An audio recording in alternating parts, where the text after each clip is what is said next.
গল্পটি 2045 সালের। আমেরিকার মানুষরা যখন গ্লোবাল ওয়ার্মিং, দূষণ ও ওভার পপুলেশনের জন্য বিরক্ত হয়ে পড়েছে, তখন ওয়েসিস নামের এমন একটি ভার্চুয়াল রিয়েলিটি গেম লঞ্চ হয় যেখানে মানুষ ইচ্ছে মতো গেমিং ক্যারেক্টার সিলেক্ট করে যা মন চায় তাই করতে পারত। সেটা যে কোনো জায়গায় ভ্রমণ করা থেকে শুরু করে ভার্চুয়াল বিয়ে সবটাই। কিন্তু এই গেমের মালিক মারা যাওয়ার আগে এই গেমে একটা প্রতিযোগিতার আয়োজন করে যায়, যেখানে প্রতিযোগিতার উইনার পাবে মালিকের টাকার শেয়ার এবং গেমের মালিকানা। তো আজ নিয়ে এসেছি এমনই একটা ইউনিক কনসেপ্টের মুভি, রেডি প্লেয়ার ওয়ান। গল্পটা শুরু হয় আমেরিকার কলম্বাসের ওহিও শহরের বস্তি অঞ্চল দেখিয়ে। এই ছেলেটি ওয়েড, যার মা বাবা ছোটবেলাতে মারা গেছে বলে সে তার নিজের মাসির সঙ্গে ওর বাড়িতেই থাকে। সে দিনের বেশিরভাগ সময় ভার্চুয়াল ওয়ার্ল্ডে নেট সার্ফিং করেই কাটাতো। ওয়েসিস নামের একটি ভার্চুয়াল গেম খেলার জন্য ওয়েডের নিজস্ব একটা জায়গা ছিল। সেদিনেও সে প্রতিদিনের মতো খেলতে আসে এবং প্রথমে অমনি ডাইরেকশনাল ট্রেডমিলে দৌড়ানো শুরু করে, যেটা এক জায়গায় দাঁড়ানো অবস্থায় চারিদিকে মুভ করতে পারে। এরপর হেডসেট পরে নিলে ওয়েসিসের ভার্চুয়াল জগতে সে প্রবেশ করে। এই ভার্চুয়াল দুনিয়ায় প্রত্যেককে একটা করে অবতার বা ক্যারেক্টার সিলেক্ট করে খেলতে হয়। এইখানে ওয়েডের অবতারের নাম পার্সিভেল। এই দুনিয়ায় তার বন্ধু ছিল এইচকে আমরা তখন অন্য একটা জায়গায় যুদ্ধ করতে দেখি। সে জায়গাটির নাম হলো প্ল্যানেট ডুম। এই প্ল্যানেট ডুম ওয়েসিসের সব থেকে ভয়ঙ্কর জায়গার মধ্যে একটা। এইখানে দুটো মানুষের অবতার একে অপরকে যুদ্ধে হারানোর চেষ্টা করত। যে জিততো সে হেরে যাওয়া অবতারের সমস্ত কয়েন নিজের অ্যাকাউন্টে রিসিভ করত। তাছাড়াও যারা জিততো তারা ব্রিগেডিয়াস 120 বলে একটি আর্টিফ্যাক্ট পেত। এই আর্টিফ্যাক্টের একটি বিশেষ গুণ ছিল যে তার সাহায্যে সেইখানকার সেই সব অবতার আগামী 2 মিনিটের জন্য বিশাল কোনো রোবটে পরিবর্তিত হয়ে যুদ্ধ করতে পারত। অর্থাৎ সোজা ভাষায় স্পেশাল এবিলিটি গেইন করা। অপরদিকে হেরে যাওয়া অবতারটি আবার বেঁচে উঠতে পারলেও নিজের পাওয়ার অথবা কয়েন ফেরত পাওয়ার জন্য তাকে আবার শূন্য থেকে শুরু করতে হয়। কিন্তু হেরে যাওয়া এই মানুষগুলো আসল দুনিয়াতে তাদের এই হার অত সহজে মেনে নিতে না পারলে কখনো কখনো নিজেকেও শেষ করে দেওয়ার চেষ্টা করত। এদিকে যখন যুদ্ধে মশগুল ছিল তখনই তার কাছে পার্সিভেলের ফোন আসে। সে এইচকে বলে আগামী রেস 20 মিনিটের মধ্যে শুরু হতে চলেছে, তাই এইচকে সেখানে উপস্থিত হতে বলে ফোনটা কেটে দেয়। এইখানে ওয়েসিস নামক গেমের ব্যাপারে একটু বলি। জেমস ও অগডেন এই দুজন গেম ডেভেলপার এই গেমটির সৃষ্টিকর্তা। 2025 সালে এই গেমটি লঞ্চ হতেই সাকসেসফুল হয়ে যায়, যা জেমস ও অগডেনকে খ্যাতি ও সম্মানের চূড়ায় পৌঁছে দেয় ও তারা দুজন রাতারাতি প্রচুর ধনসম্পত্তির মালিক হয়। তবে কয়েক বছর পর অগডেন নিজের পদ থেকে ইস্তফা দিলে জেমস একাই এই গেমটির সর্বেসর্বা হয়ে ওঠে। এর ঠিক 15 বছর পর 7 জানুয়ারি 2040-এ জেমস হ্যালিডে শেষ নিঃশ্বাস ত্যাগ করে। তার মৃত্যুর পরে তার একটি ভিডিও তার দলিল হিসেবে ওয়েসিসের খেলোয়াড়দের সামনে আনা হয়, যেখানে তিনি সমস্ত খেলোয়াড়দের বলছিলেন যে গেমে একটি ইস্টার এগ কম্পিটিশন চালু করেছে এবং সেই ইস্টার এগটি লুকিয়ে রেখেছে ওয়েসিসের ভিতর। সেই ইস্টার এগটি যে খুঁজে পাবে সেই ব্যক্তিকে জেমসের 1 ট্রিলিয়ন মূল্যেরও বেশি শেয়ার এবং এর উত্তরাধিকারী হিসেবে ঘোষিত করা হবে। শুধু তাই নয়, বিজেতার হাতে থাকবে ওয়েসিসকে কন্ট্রোল করার সমস্ত ক্ষমতা। শুধু এটাই নয়, গেমটাকে আরও ইন্টারেস্টিং করার জন্য জেমসের এআই দ্বারা এনারক নামের একটি নিজের অবতার সৃষ্টি করেছিলেন, যা জেমসের দ্বিতীয় রূপ হিসেবে গেমে বেঁচে থাকে। এনারক সবাইকে বলে ইস্টার এগটি খুঁজে পেতে হলে প্রত্যেককে 3টে করে চ্যালেঞ্জ পূর্ণ করতে হবে। এই চ্যালেঞ্জগুলো সফলভাবে শেষ করতে পারলে প্রতিটা লেভেলে তাদের পুরস্কার স্বরূপ একটি করে চাবি দেওয়া হবে। যে ব্যক্তি সব থেকে আগে 3টে চাবি একত্রিত করতে পারবে সেই কম্পিটিশনের শেষ পর্যায়ে যাবে। এই ভিডিও সামনে আসার পর থেকে খেলোয়াড়দের মধ্যে হইচই লেগে যায়। প্রত্যেক খেলোয়াড় যে কোনো মূল্যে ইস্টার এগ কম্পিটিশন জিততে চায়। কিন্তু আশ্চর্যের বিষয়, যবে থেকে এই কম্পিটিশনটির ব্যাপারে জানা গিয়েছিল তারপর থেকে এখনো পর্যন্ত 5 বছর অতিক্রম হলেও কেউ ইস্টার এগ কম্পিটিশনের প্রথম চাবি খুঁজে বের করতে পারেনি। এই কম্পিটিশনের প্রথম লেভেল ছিল একটি রেস, যেটি জেমস নিজে থেকে ডিজাইন করেছিল। এই রেসটি আজ পর্যন্ত কেউ শেষ করতে পারেনি। এখন এই রেসে বেশ কম সংখ্যক লোক যোগদান করে, যেমন পার্সিভেল, তার বন্ধু এবং কিছু সিক্সার্স। এই সিক্সার্সরা ছিল দুনিয়ার দ্বিতীয় বৃহত্তম কোম্পানি IOI এর লোক। IOI চাইছিল যে এই গেমটি জিতে দুনিয়ার প্রথম বৃহত্তম কোম্পানি হিসেবে নিজেকে আত্মপ্রকাশ করতে। এই কোম্পানির CEO ছিলেন সোরেন্টোর কোম্পানির কাছে বিশ্বের বেশ কিছু বুদ্ধিমান লোকদের নিজস্ব টিম ছিল, যারা জেমসের পছন্দের বই, গান, কমিক্সের উপর রিসার্চ করত, যাতে গেমে কোথায় চাবি লুকানো আছে সেই ব্যাপারে ক্লু খুঁজে পাওয়া যায়। এদিকে পার্সিবল রেসের জায়গায় নিজের গাড়ি নিয়ে অপেক্ষা করছিল। এমন সময় তার পাশে একটা মেয়ে বাইক নিয়ে এসে দাঁড়ালে রেস শুরু হয়। কাল্পনিক দুনিয়ায় রেস অনেক বাধা বিপত্তি হওয়া সত্ত্বেও খুব ভালোই চলছিল। তখনই আমরা মেয়েটার পরিচয় জানতে পারি, তার নাম ছিল আর্টিমিস। রেস শুরু হওয়ার কিছুক্ষণের মধ্যেই ডাইনোসর ও কিং কং গাড়িগুলোর পিছনে দৌড়তে শুরু করে এবং অনেক প্রতিকূলতা পেরিয়ে পার্সিবলের গাড়ি ফিনিশ লাইনের থেকে যখন মাত্র একটু দূরে ছিল, তখন কিং কং গাড়ির সামনে লাফিয়ে পড়লে পার্সিবল বেগতিক দেখে গাড়ি থামিয়ে দেয়। আর তখনই পাশ থেকে সেই আর্টিমিস নামের মেয়েটি বাইক নিয়ে ছুটে আসছিল। পার্সিবল গাড়ি থেকে বেরিয়ে এসে তাকে থামতে বলে, কিন্তু মেয়েটি না থামায় পার্সিবল চলন্ত বাইক থেকে তার হাত ধরে টেনে দিলে তারা দুজনেই পড়ে যায়। এতে দুজনে বেঁচে গেলেও আর্টিমিসের বাইকটা কিং কং দুমড়ে মুচড়ে ভেঙে ফেলে।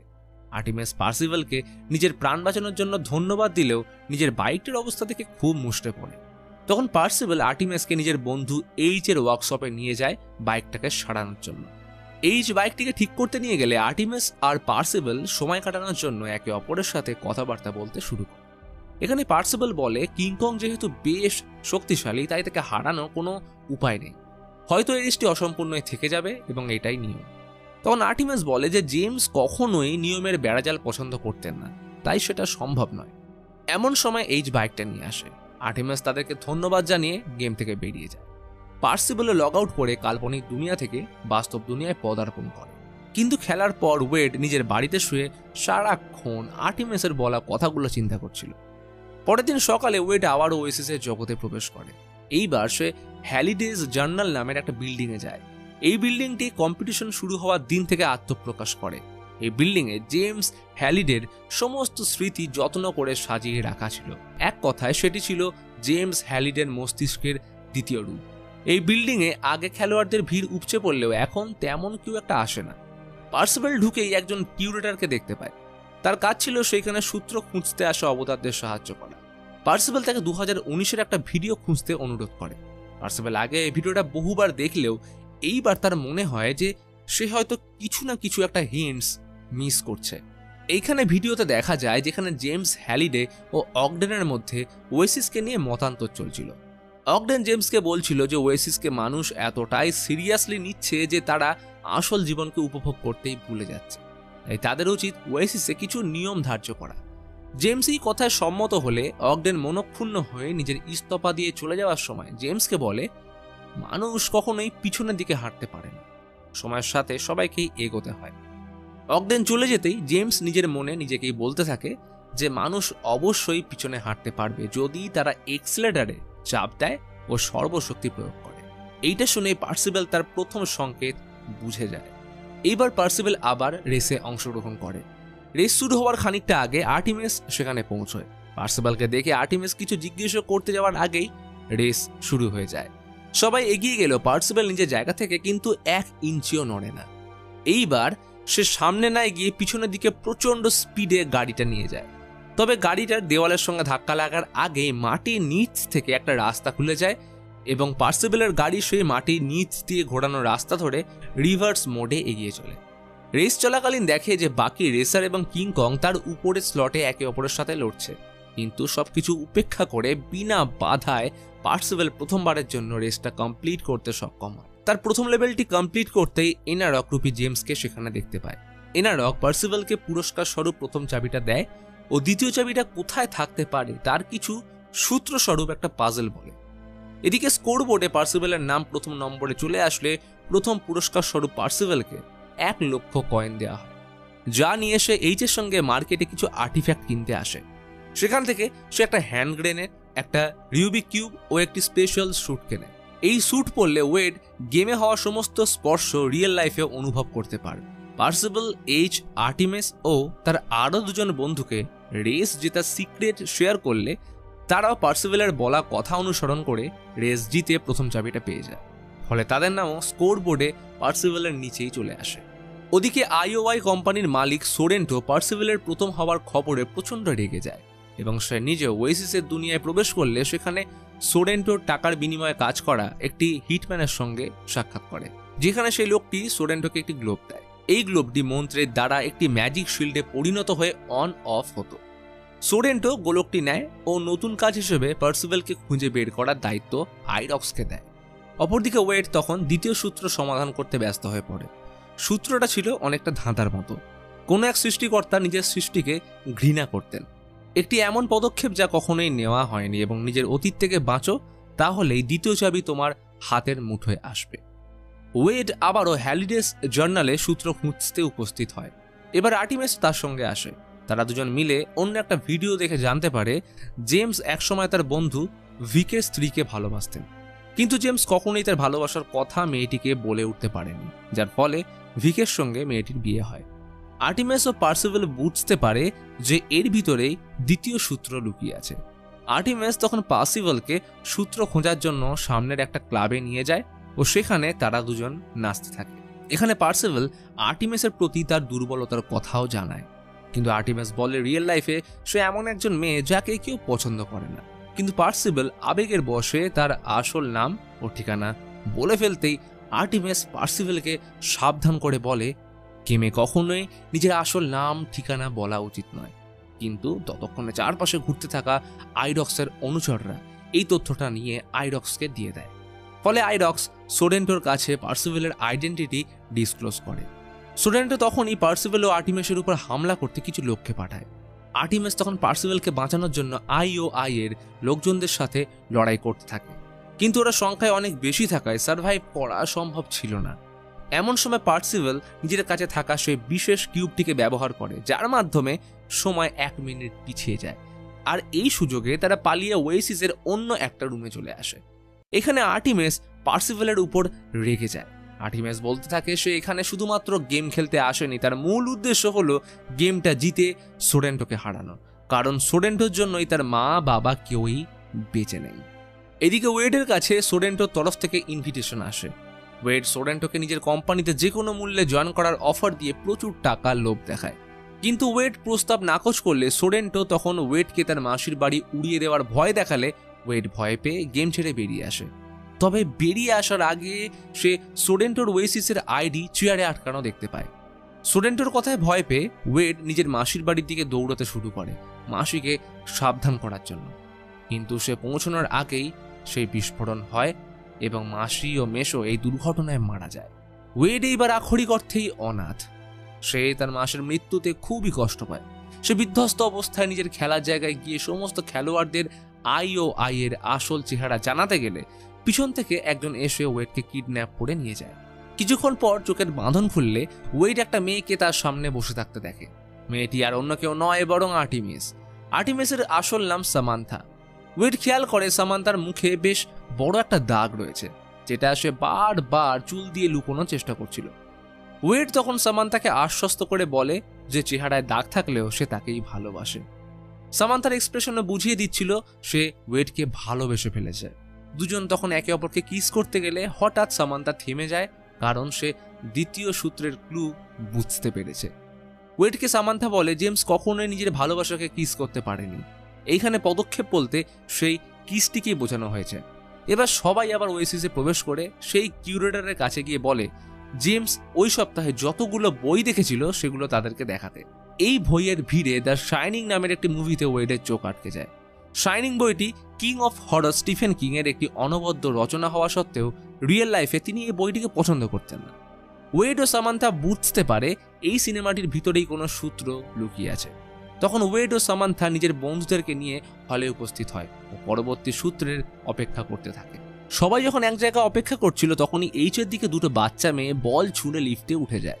এইচ দ্য শাইনিং মুভিটা কখনোই দেখেনি, তাই ওদের ধাওয়া করে লিফটের বাটন টিপে দিতেই শাইনিং সিনেমার সেই আইকনিক সিনের মতো লিফটের দরজা ভেঙে রক্তের প্রবল স্রোত এসে এইচকে ভাসিয়ে নিয়ে যায়।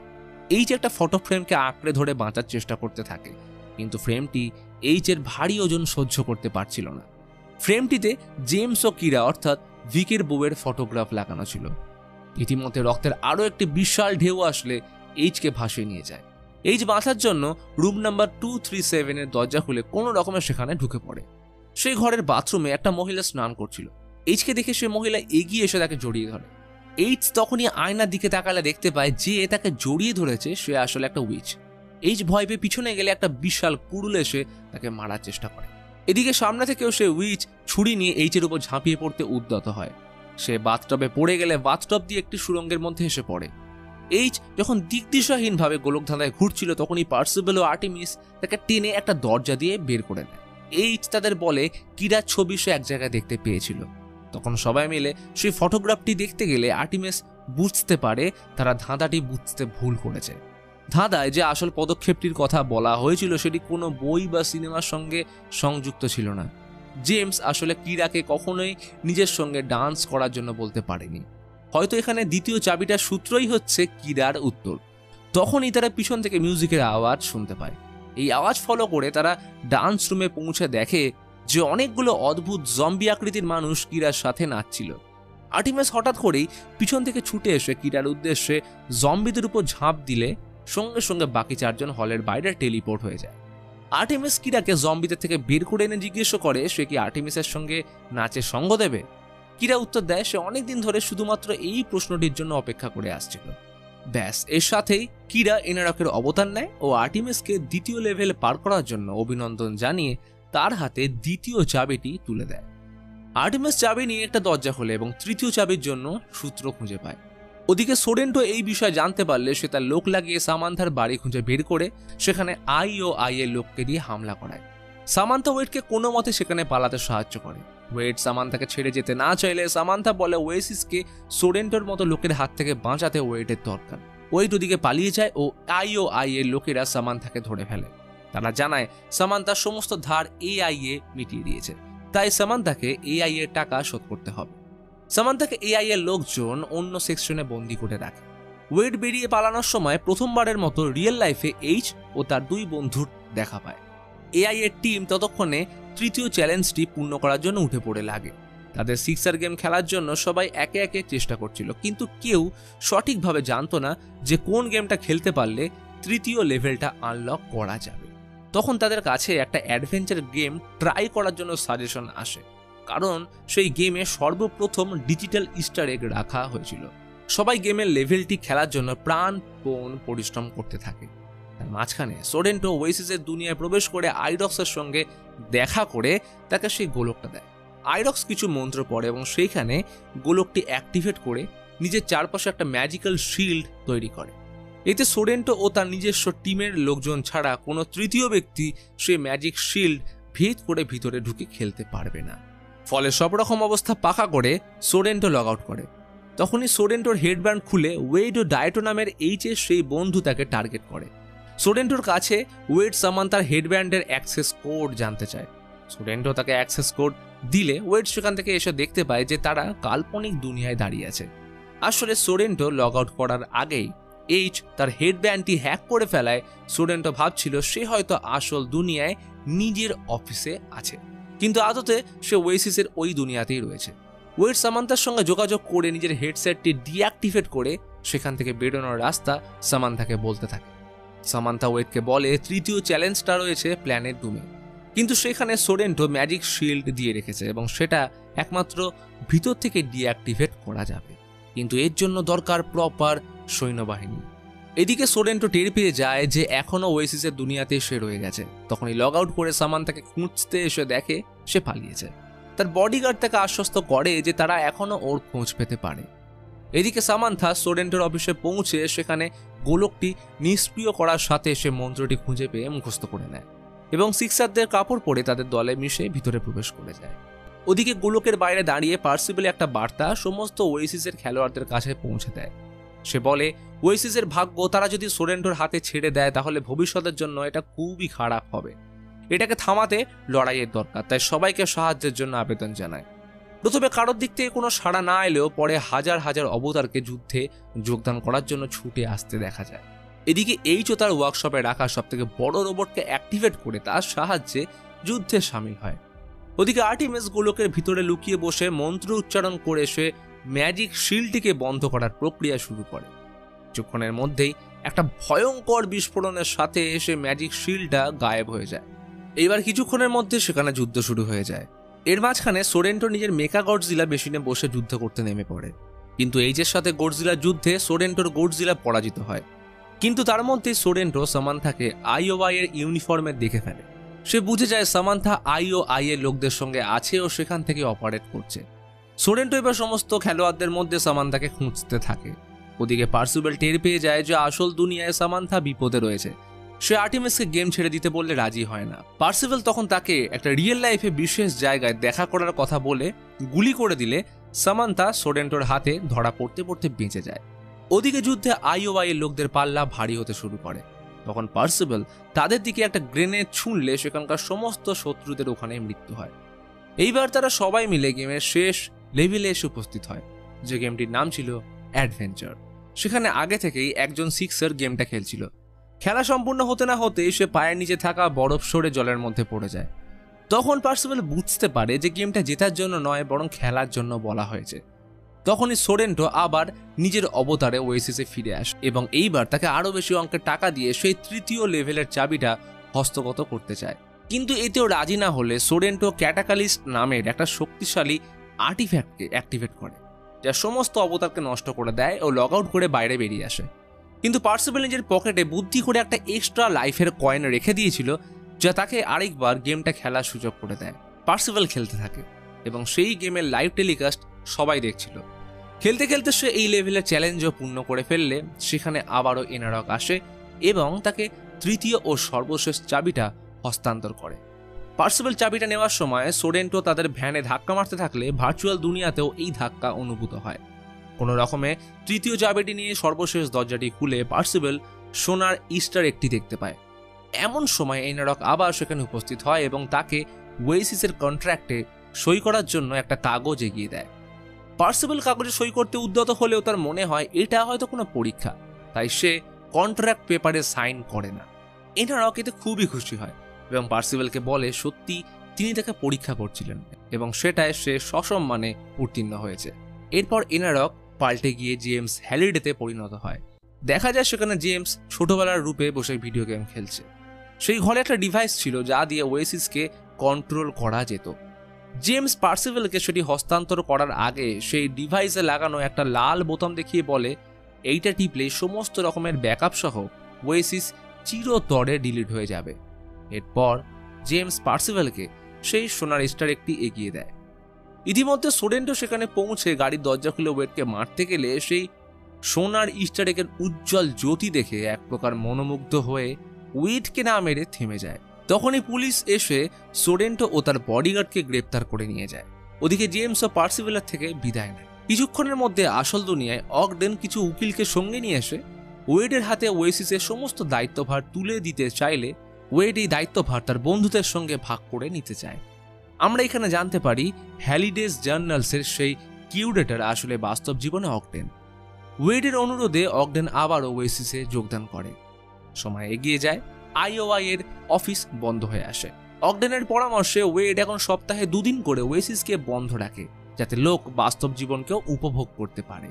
আর এদিকে ওয়েড ও সামান্থা বিয়ে করে নেয় এবং হ্যাপি এন্ডিং দেখিয়ে গল্প এখানেই শেষ হয়।